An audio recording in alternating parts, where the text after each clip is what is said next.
Hello दोस्तों, नमस्कार। मैं आप सबका अपने चैनल स्टडी प्रोग्रेस में स्वागत करती हूँ। दोस्तों, हम शुरू करने जा रहे हैं लूसेंट जीके की ऑप्शनल क्वेश्चन बुक। हम डेली इसमें से 40 क्वेश्चंस करेंगे और इस बुक को पूरा पढ़कर कंप्लीट करेंगे। हम जल्दी से जल्दी इसको कवर करेंगे।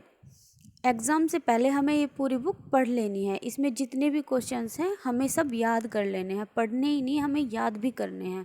और क्लास में जितना आसान हो सकता है मैं आपको बताने की कोशिश करूँगी, आपको रिलेट करके मैं याद कराने की कोशिश करूँगी। आप बने रहिए इस चैनल के साथ और आप वीडियो को पूरा देखिएगा और देखिएगा कि हम जल्दी से जल्दी इस बुक को कवर करेंगे। और यहाँ पे आपको पता भी लगेगा कि कौन कितना सही कर रहा है। ठीक है, तो चलिए शुरू करते हैं। क्वेश्चन नंबर 1 है, हड़प्पा सभ्यता का सर्वाधिक मान्यता काल है। तो देखिए दोस्तों, मैं इसमें आपको जो सही आंसर होगा मैं वही बताऊंगी। मैं चारों के चारों ऑप्शंस नहीं पढ़ूंगी, इससे हमारा टाइम वेस्ट होगा और हमें कम समय में ज़्यादा क्वेश्चंस कवर करने हैं। ठीक है, तो इसका हमारा ऑप्शन नंबर बी सही होगा। 2500 से 1750 ईस्वी पूर्व हमारे हड़प्पा सभ्यता का सर्वाधिक मान्यता काल माना गया है। क्वेश्चन नंबर 2 हमारा, सिंधु घाटी की सभ्यता निम्नलिखित में से किस सभ्यता के समकालीन नहीं थी? तो किस सभ्यता के समकालीन नहीं थी? हमारी ग्रीक की सभ्यता के समकालीन सिंधु घाटी की सभ्यता नहीं थी। और ये जो चारों सभ्यता हैं उस समय पर ये भी सभ्यता पाई जाती हैं। ठीक है, मिस्र की सभ्यता, मेसोपोटामिया की सभ्यता और चीन की सभ्यता भी सिंधु घाटी सभ्यता की समकालीन मिलती हैं। क्वेश्चन नंबर 3 हमारा है, सिंधु घाटी की सभ्यता कहाँ तक विस्तृत थी? यानी कहाँ तक सिंधु घाटी की सभ्यता के साक्ष्य प्राप्त हुए हैं? तो वो है हमारा ऑप्शन नंबर डी सही। पंजाब, राजस्थान, गुजरात, उत्तर प्रदेश, हरियाणा, सिंध और बलूचिस्तान। तो ये ऑप्शन नंबर डी हमारा सही हो जाएगा। आप सबको याद रखने हैं ये स्थान। क्वेश्चन नंबर हमारा 4 है, सिंधु घाटी की सभ्यता में घोड़े के अवशेष कहाँ से मिले हैं? तो घोड़े के अवशेष हमें कहाँ से मिले हैं? इसका सही आंसर है हमारा सुरकोटदा। देखो, घोड़े को हमें सुरकोटदा से रिलेट करना है। तो सुरकोटदा, जो ये सुरकोटदा में जो सुर है उसे हमें घोड़े से ऐसे रिलेट करना है। जब घोड़ा चलता है, दौड़ता है, तो उसके चाल में एक सुर बन जाता है। टिक टिक टिक टिक जैसे घोड़ा चलता है ऐसे एक सुर की आवाज़ निकलती है, टुगड़ी टुगड़ी टुगड़ी। ऐसे भी मतलब हम रिलेट कर सकते हैं कि जब घोड़ा दौड़ता है तो एक सुर बन जाता है। तो सुरकोटदा से घोड़े के अवशेष मिले हैं, ऐसे हमें रिलेट करके याद कर लेना है। हमारा 5 नंबर सवाल है, सिंधु घाटी स्थल कालीबंगन किस प्रदेश में है? तो कालीबंगन हमारा किस प्रदेश में है ये हमें देखना है। इसका हमारा है ऑप्शन नंबर ए सही, राजस्थान में। देखो, कालीबंगन का मतलब क्या होता है? काली चूड़ियाँ, और हमें इसे राजस्थान से रिलेट करना है। तो काली चूड़ियाँ हैं किस लिए पहनी जाती हैं? सजने के लिए और संवरने के लिए। तो राजस्थान की जो वहाँ पे लेडीज़ हैं उनका ज़्यादा प्रचलन क्या है? वो सजती संवरती ज़्यादा हैं। जो घाघरा टाइप उनकी ड्रेस होती है, चूड़ियाँ ज़्यादा पहनती हैं। तो हमें ऐसे याद कर लेना है कि चूड़ियाँ भी सजने के लिए काम में लाई जाती हैं और राजस्थान की जो औरतें हैं वो ऐसे ही आभूषण पहनती हैं। ठीक है, तो राजस्थानी सभ्यता जानी जाती है। तो क्वेश्चन नंबर हमारा 6 है, निम्नलिखित में से किस पदार्थ का उपयोग हड़प्पा काल की मोहरों के निर्माण में मुख्य रूप से किया जाता था? तो इसका हमारा सही है ऑप्शन नंबर ए, सेल खड़ी का उपयोग किया जाता था मोहरों में उस टाइम पर। तो आगे हमारा क्वेश्चन नंबर 7, हड़प्पा सभ्यता की किस युग की थी? तो हड़प्पा सभ्यता किस युग की थी? कांस्ययुगीन सभ्यता बोलते हैं हड़प्पा सभ्यता को। आगे चलिए, आगे है, सिंधु घाटी सभ्यता के लोगों का मुख्य व्यवसाय क्या था? तो उनका मुख्य व्यवसाय क्या था? व्यापार उनका मुख्य व्यवसाय था। तो आगे चलते हैं, क्वेश्चन नंबर 9, हड़प्पा सभ्यता के निवासी थे वो कैसे निवासी थे, ग्रामीण थे, शहरी थे, कैसे थे? तो वो थे शहरी, क्योंकि हड़प्पा सभ्यता की जो नगर की देखा गया है कि नगर भी शहरी थे, नगरीकरण था उनमें, तो ये सभ्यता नगरीय सभ्यता मानी जाती है, शहरी सभ्यता मानी जाती है। तो आगे है क्वेश्चन नंबर 10, सिंधु सभ्यता के घर किससे बनाए जाते थे? तो सिंधु सभ्यता के घर बनाए जाते थे ईंटों से, उस टाइम पर ईंटों का यूज किया जाता था। क्वेश्चन नंबर 11 हमारा है, हड़प्पा वासी किस वस्तु के उत्पादन में सर्वप्रथम थे? तो हड़प्पा सभ्यता जहाँ से मिली है तो वहाँ कपास के साक्ष्य मिले हैं कि कपास वहाँ पर सर्वाधिक या सर्वप्रथम उत्पादन में थी। तो यहाँ पे हमारा सही हो जाएगा कपास। आगे चलिए क्वेश्चन नंबर 12, निम्नलिखित विद्वानों में से हड़प्पा सभ्यता का सर्वप्रथम खोजकर्ता कौन था? तो कौन था हड़प्पा सभ्यता का खोजकर्ता? दयाराम साहनी। दयाराम साहनी को हड़प्पा से हम कैसे रिलेट करेंगे? दयाराम साहनी को हम रिलेट करेंगे कि अगर कोई व्यक्ति आपके पास आए, मान लो कोई व्यक्ति आपके पास आए और कहे कि चोरों ने मेरा सारा माल हड़प लिया और हम मेरे पास कुछ नहीं है, वो रो रहा है आपके सामने, तो आपको उस पर क्या आएगी? दया आएगी। दया आएगी ना, किसी का सामान कोई हड़प ले तो हमें उस पर दया आएगी कि बेचारे का सामान हड़प लिया। तो और उस व्यक्ति का आपको नाम भी याद रखना है, उस व्यक्ति का नाम है रवि। रवि क्यों है? क्योंकि ये रावी नदी के किनारे पर है। इससे हमें 3 क्वेश्चन याद हो गए। कौन कौन से? हड़प्पा सभ्यता कौन सी नदी के किनारे है? रावी, यानी रवि नाम का लड़का है और उसका सामान हड़प लिया है और हमें उस पर आ रही है दया। तो रावी नदी पर हड़प्पा सभ्यता है और किसने खोज की? दयाराम साहनी ने। याद होता है? चलिए आगे चलिए। क्वेश्चन नंबर 13 है हमारा, सिंधु सभ्यता का पतन नगर यानी बंदरगाह कौन सा था? सिंधु सभ्यता का पतन नगर बंदरगाह था हमारा लोथल। अब इसको हमें कैसे याद करना है जल्दी से मैं आपको बता दूं, क्वेश्चन हमें बहुत कवर करने हैं। तो लोथल को बंदरगाह से रिलेट करना है हमें। बंदरगाह कहाँ पे होता है? समुद्र, जहाँ पे समुद्र के रास्ते आयात निर्यात किया जाता है वस्तुओं का, वहाँ पर बंदरगाह होता है। और बंदरगाह पहले तो जहाज पानी में चल के आता है और कहाँ पर उतरता है? जहाँ पे उसे थल मिलता है, यानी जहाँ पर उसे बंदरगाह मिलता है तो बंदरगाह थल पे होता है। तो थल से बंदरगाह, तो थल पे बंदरगाह होगा ना, पहले जल में आएगा सामान और जहाँ भी उसे थल मिलेगा वहाँ बंदरगाह होगा, वहाँ पे सामान उतारा जाएगा। तो लोथल से बंदरगाह, यानी बंदरगाह कहाँ पे था? लोथल में था। क्वेश्चन नंबर 14 हमारा, पैमानों की खोज ने यह सिद्ध कर दिया कि सिंधु घाटी के लोग माप और तोल से परिचित थे। यह खोज कहाँ पर हुई? माप तोल भी लोथल में हुई, क्योंकि जो सामान हमारा आ रहा है जल मार्ग से तो वो तोल के ही तो आएगा, वहाँ पे तराजू भी मिलेगा, तराजू से तोल के हम सामान लोथल पर उतारेंगे बंदरगाह पर। तो ऐसे हमें याद रखना है, क्योंकि लोथल से तराजू का साक्ष्य भी मिला है। ये भी पूछा जाता है कि तराजू का साक्ष्य कहाँ से मिला है? वो भी लोथल से। और नापतोल कहाँ पर? लोथल में। बंदरगाह कहाँ पर? लोथल में। ये हमें याद कर लेने हैं सारे। 15 क्वेश्चन है, हड़प्पा कालीन समाज किन वर्गों में विभक्त था? वो ऑप्शन नंबर बी, विद्वान भी थे, योद्धा भी थे, व्यापारी भी थे और श्रमिक भी थे। ठीक है, इसमें तो कोई ऐसी बड़ी बात नहीं, आपको याद कर लेना है। आगे चलते हैं। आगे क्वेश्चन नंबर हमारा है 16, सिंधु सभ्यता का सर्वाधिक उपयुक्त नाम क्या है? यहाँ पर है सिंधु सभ्यता का, तो सिंधु सभ्यता का है हड़प्पा सभ्यता। सिंधु सभ्यता को ही हड़प्पा सभ्यता कहा जाता है। आगे है क्वेश्चन नंबर 17, निम्नलिखित में से कौन सा लक्षण सिंधु सभ्यता के लोगों का सही चित्रण करता है? तो कौन सा करता है सही चित्रण? उनके विशाल महल और मंदिर थे? नहीं जी, मंदिर वहाँ पे नहीं मिले। वे देवी और देवताओं दोनों की पूजा करते थे? हाँ, ये सही है। वे युद्ध में घोड़ों द्वारा खींचे जाने वाले रथों का प्रयोग करते थे? नहीं, ये गलत है। तो इसका हमारा होगा ऑप्शन नंबर ए, केवल 2। आगे चलते हैं। क्वेश्चन नंबर 18, हड़प्पा सभ्यता की खोज किस वर्ष हुई?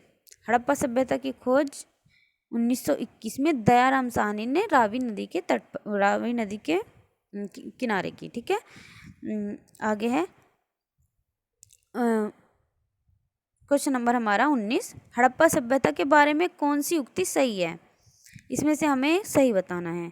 तो इसमें से हमारा सही है 19 नंबर हमारा सही है ऑप्शन नंबर सी, उन्होंने पशुपति का सम्मान करना आरंभ किया। आगे क्वेश्चन चलते हैं। क्वेश्चन नंबर 20, हड़प्पा के लोगों की सामाजिक पद्धति थी, क्या थी उनकी सामाजिक पद्धति? उनकी पद्धति थी उचित समतावादी। ठीक है, आगे है सिंधु का नखलिस्तान या बाग हड़प्पा सभ्यता के किस पुरा स्थल को कहा जाता है? सिंध का बाग कहा जाता है मोहनजोदड़ो को। किसे? मोहनजोदड़ो को। तो ये तो कोई रिलेट करने वाली बात नहीं है, सबको याद होगा। मैं रिलेट करवा देती हूँ, करवाऊँ? चलो करवा देती हूँ। देखो, जैसे मोहन कौन थे? हमारे मुरली बजाने वाले कृष्ण भगवान। तो कृष्ण भगवान अधिकतर कहाँ पे रहते थे?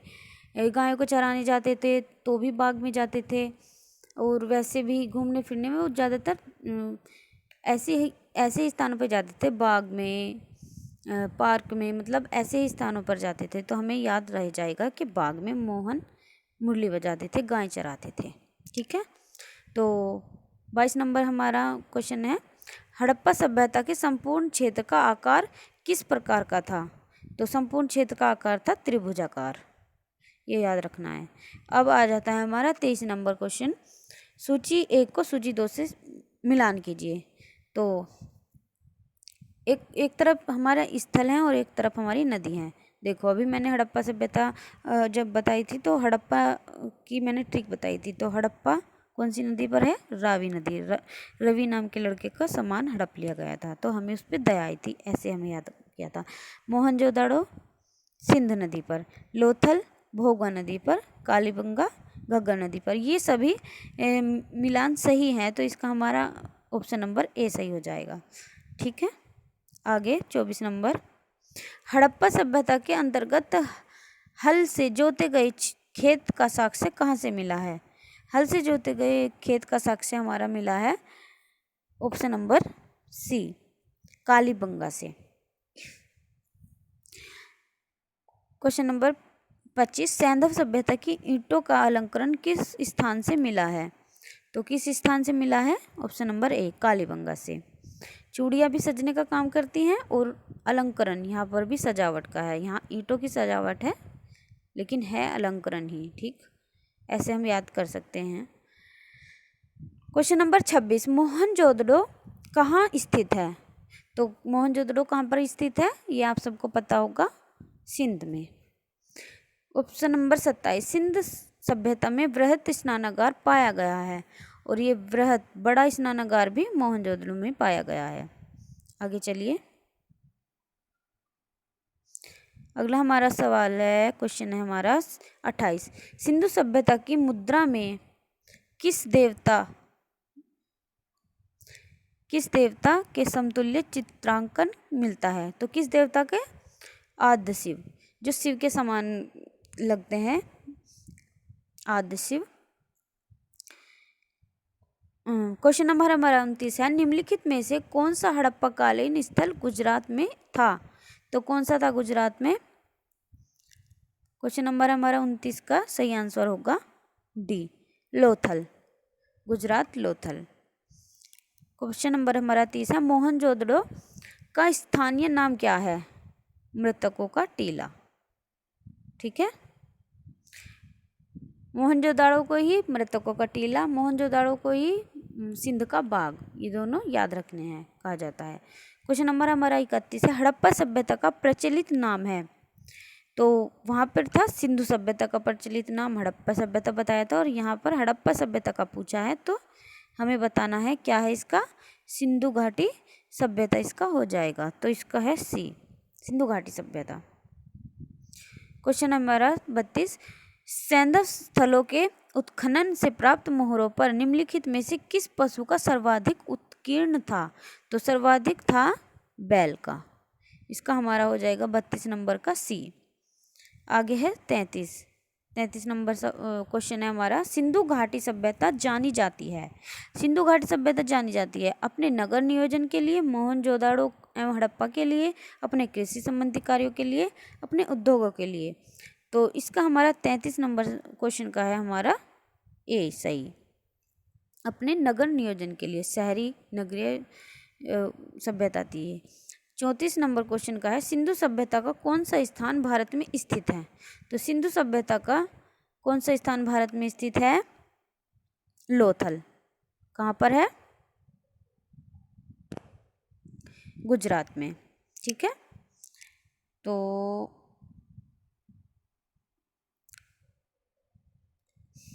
35 नंबर क्वेश्चन है हमारा, भारत में खोजा गया सबसे पहला पुराना शहर था। कौन सा था सबसे पहला पुराना शहर, ऑप्शन नंबर ए हड़प्पा। तो 36 क्वेश्चन नंबर हमारा 36, भारत में चांदी की उपलब्धता के प्राचीनतम साक्ष्य मिलते हैं। कहाँ से मिलते हैं, ऑप्शन नंबर हमारा ए हड़प्पा संस्कृति से। ठीक है, चांदी की उपलब्धता के प्राचीनतम साक्ष्य मिलते हैं हड़प्पा संस्कृति से। सिंधु सभ्यता के बारे में कौन सा कथन असत्य है, यहाँ पे पूछा गया है असत्य, सत्य नहीं असत्य, यानी एक इसमें हमारा गलत है। नगरों में नालियों की सुदृढ़ व्यवस्था थी, हाँ सही है। व्यापार और वाणिज्य उन्नत दशा में था, सही। मातृ देवी की उपासना की जाती थी, सही। लोग लोहे से परिचित थे, नहीं, परिचित नहीं थे। लोग लोहे से यहाँ पर परिचित नहीं थे, यहाँ पर लोहे के कोई साक्ष्य नहीं मिले। क्वेश्चन नंबर 38 हमारा है, सूची 1 का सूची 2 से मिलान। तो एक तरफ सूची 1 और एक तरफ सूची 2, तो हमें मिलाना है। सिंधु सभ्यता की उत्तरी सीमा कौन से राज्य में है, ठीक है, वो मांडव में ही है, जम्मू कश्मीर में। सिंधु सभ्यता की दक्षिणी सीमा दामाबाद महाराष्ट्र में। सिंधु सभ्यता की पूर्वी सीमा आलमगीरपुर उत्तर प्रदेश। सिंधु सभ्यता की पश्चिमी सीमा सुतकागेडोर बलूचिस्तान। तो इसका हमारा कोट हो जाएगा ए सही। ये सब सही मिलान है। आगे क्वेश्चन नंबर 39, मांडा किस नदी के किनारे स्थित है। तो मांडा जो जम्मू कश्मीर में है वो चिनाब नदी के किनारे स्थित है। ठीक है, चिनाब नदी। ऑप्शन नंबर हमारा 40 है, क्वेश्चन नंबर हमारा 40 है, हड़प्पा कालीन स्थल रोपड़ या पंजाब किस नदी के किनारे स्थित है। तो रोपड़ हमारा है सतलज नदी के किनारे। अब इसको मैं रिलेट करके बताती हूँ आपको। रोपड़, देखो जो बच्चे होते हैं वो कहीं पर भी रो पड़ते हैं, उन्हें कुछ ना मिले, कुछ उन्हें जिद लग जाए, वो कहीं पर भी रो पड़ते हैं। और बड़े जो होते हैं वो सबके सामने नहीं रोते, शर्म आती है उन्हें, लेकिन बच्चों को लज्जा नहीं आती, वो कहीं भी रोने लग जाते हैं। तो किसे लज्जा नहीं आती, रोने में लज्जा नहीं आती, किसे, बच्चों को। ठीक है, तो रोपड़ सतलज नदी पर। आगे हमारा क्वेश्चन नंबर 41, हड़प्पा में उन्नत जल प्रबंधन प्रणाली का पता चलता है। कहाँ से पता चलता है, वो है हमारा धोलावीरा। ठीक है, तो हमने ये 41 क्वेश्चन हमने कवर किए, और जो बाकी के हैं कल हम पूरा कवर कर लेंगे, और ये चैप्टर हमारा सिंधु घाटी सभ्यता का कंप्लीट हो जाएगा। और जहाँ तक है, जैसे मैं आपको रिलेट करके बता रही हूँ, आपको कुछ थोड़ा सा याद करने में आसानी भी हो रही होगी। अगर आपको थोड़ा सा भी मेरी क्लास पसंद आती है तो लाइक कीजिए और सब्सक्राइब कीजिए, और क्लास को पूरा देखिएगा। अब ऐसे ही धीरे धीरे हम पूरी बुक कंप्लीट कर लेंगे, और हमें पता भी नहीं लगेगा। सिर्फ आपको एक क्लास लेनी है, ज़्यादा देर की तो ये क्लास होती नहीं है, लेकिन इतना तो आप टाइम दे ही सकते हो। और कहीं भी पढ़िए, आप इस क्लास को लीजिए, एक बुक कंप्लीट कर लीजिए, जो आपको खुद को भी कॉन्फिडेंस आए कि हाँ हमने एक बुक कंप्लीट कर लिया है। जल्दी से जल्दी हम इसको कवर करेंगे, ज़्यादा टाइम नहीं लेंगे हम इस बुक में। मैं रोज़ आपको एक वीडियो ज़रूर दूँगी, आप कहोगे तो मैं 2 वीडियो भी लाऊँगी। बस जैसा भी आपका फीडबैक रहेगा ऐसा मैं काम करूँगी। ठीक है, आप कमेंट कीजिए और बताइए। ठीक है, धन्यवाद, थैंक यू।